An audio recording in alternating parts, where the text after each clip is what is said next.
Comfortable, I am going to make an apology. Our first living angel was 1995. And I've been honored to do this all these years. And in the program, you see the names of all the committee members.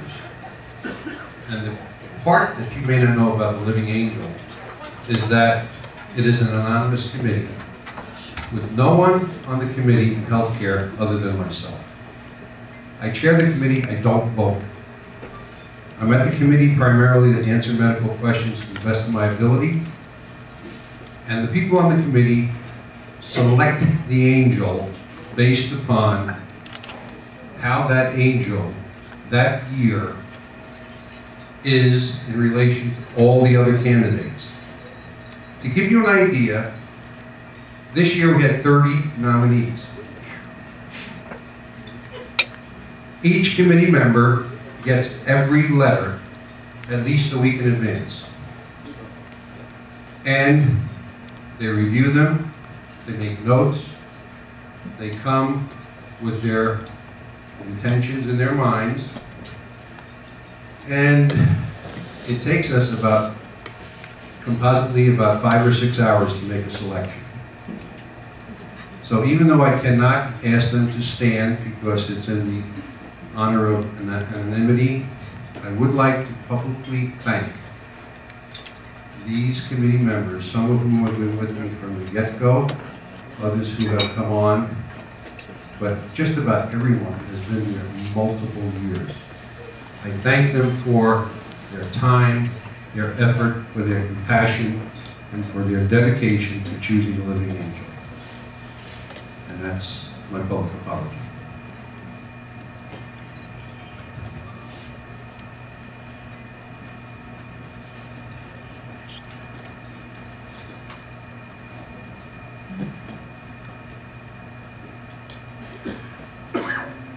Ladies and gentlemen,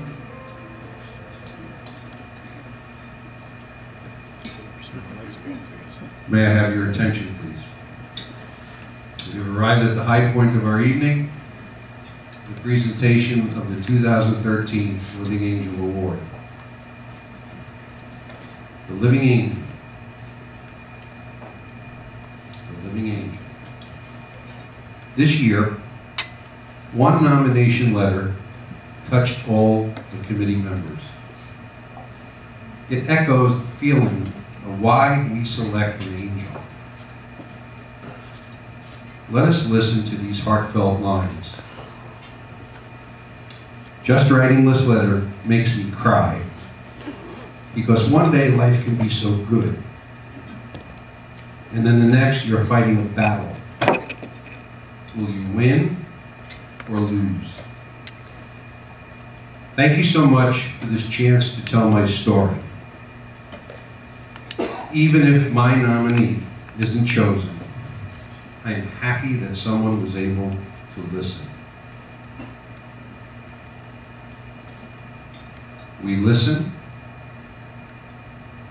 we select, and tonight we celebrate the accomplishments of an extraordinary individual among us. I remain profoundly honored to begin by introducing our living angels who are present tonight.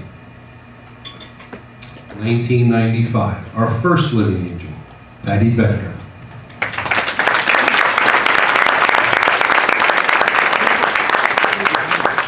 1997, Madeline Zolli.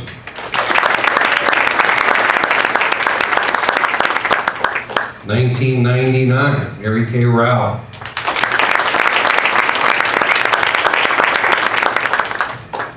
2005, Dr. Ruben Escuro.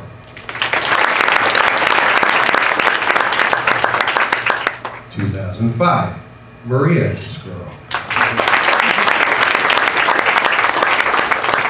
2012, Marge Dayon.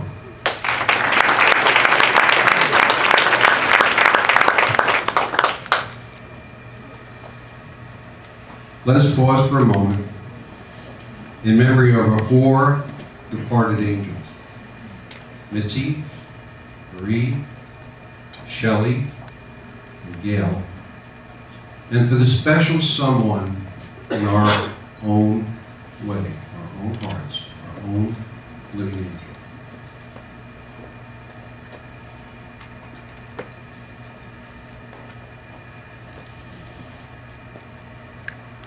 Over the years, we have been indelibly touched by their achievements. Living angels live life with an attitude of gratitude. Their paths to this podium are etched in choices made, roads traveled, and lives touched. They capture our hearts.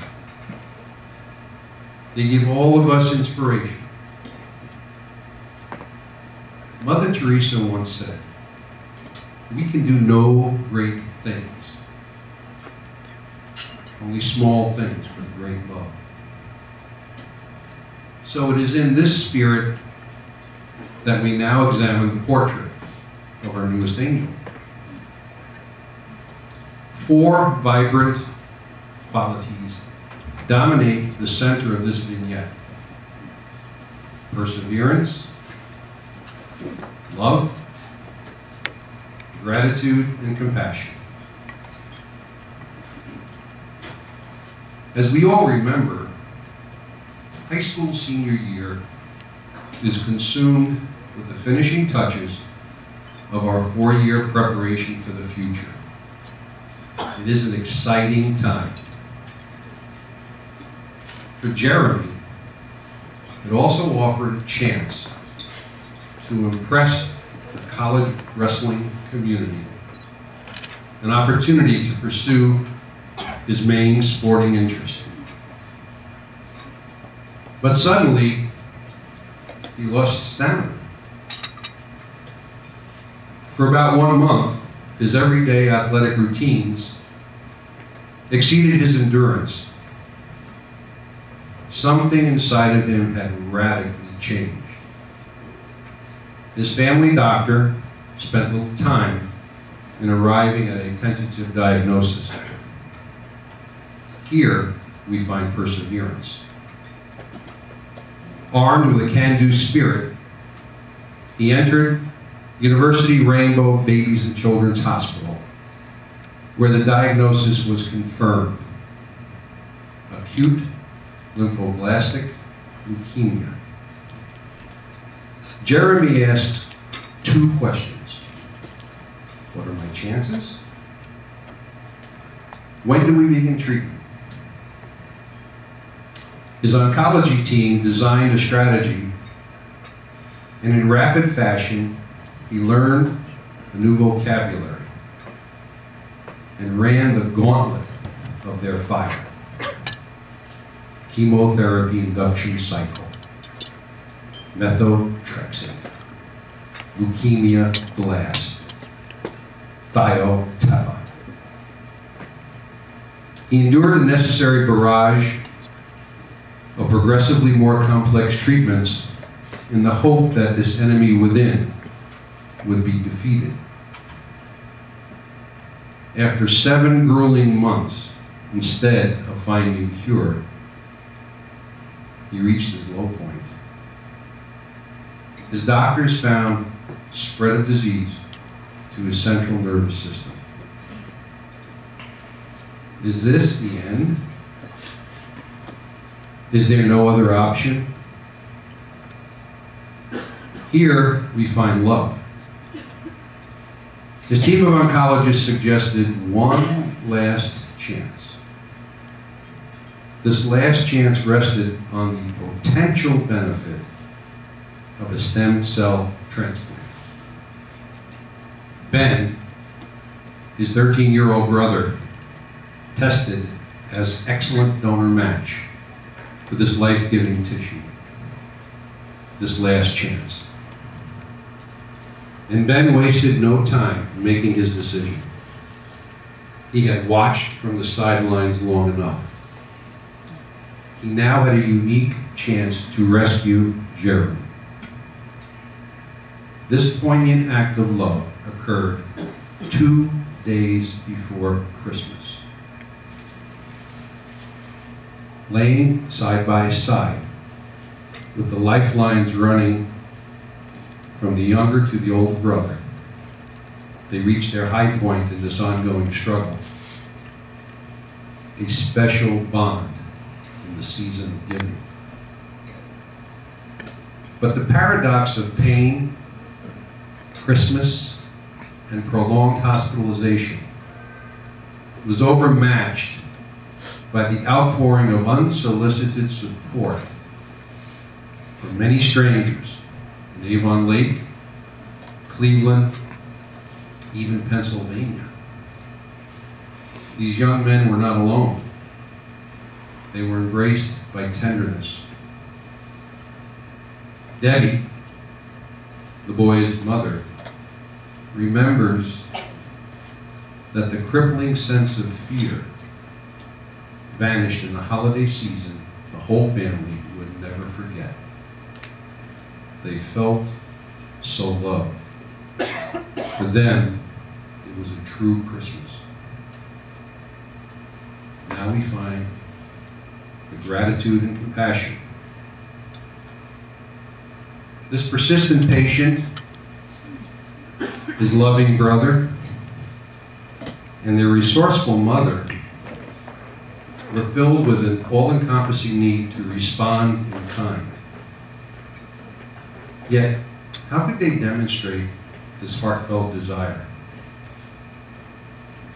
They strategized. They assembled some key friends, applied marketing know-how, and added their genuine love and gratitude to accomplish the task. They founded Jeremy Cares. The mission of Jeremy Cares is to enrich the lives of local families with children dealing with serious illness. They promote emotional and social healing, thereby enabling these families to regain a sense of control, to improve their self-image, and to diminish the stresses that these illnesses create for the entire family. Their mission, creating moments of joy, has touched hundreds of people. Since 2009, over $65,000 has found the people in most need, whether at the holiday Christmas season, Halloween, embarking on the college experience after cancer survival, or those still dealing with the pediatric medical crisis. As Jeremy so eloquently says, we try to do the little things. For a few dollars, we can change their whole life. That is paying it forward. Their commitment continues with amazing vitality. Yes, my friends, this trio transformed their crucible of life-threatening disease into blessings for others. Perhaps Elizabeth Kubler-Ross had this trio in mind when she wrote, "The most beautiful people we have known are those who have known defeat, suffering, struggle, loss, and have found their way out of the depths. These persons have an appreciation, sensitivity, and understanding of life that fills them with compassion, gentleness, and a deep, loving concern. Beautiful people do not just happen." Jeremy, Ben, and Debbie prove how limited cancer really is. It did not cripple their love. It did not shatter their hope. It did not silence their courage. It did not conquer their spirit. Some people come into our lives and stay for a while. Others leave imprints on our hearts. And we are never, ever the same. Ladies and gentlemen, please stand with me to acknowledge our 2013 Living Angels, Jeremy, Ben, and Debbie George.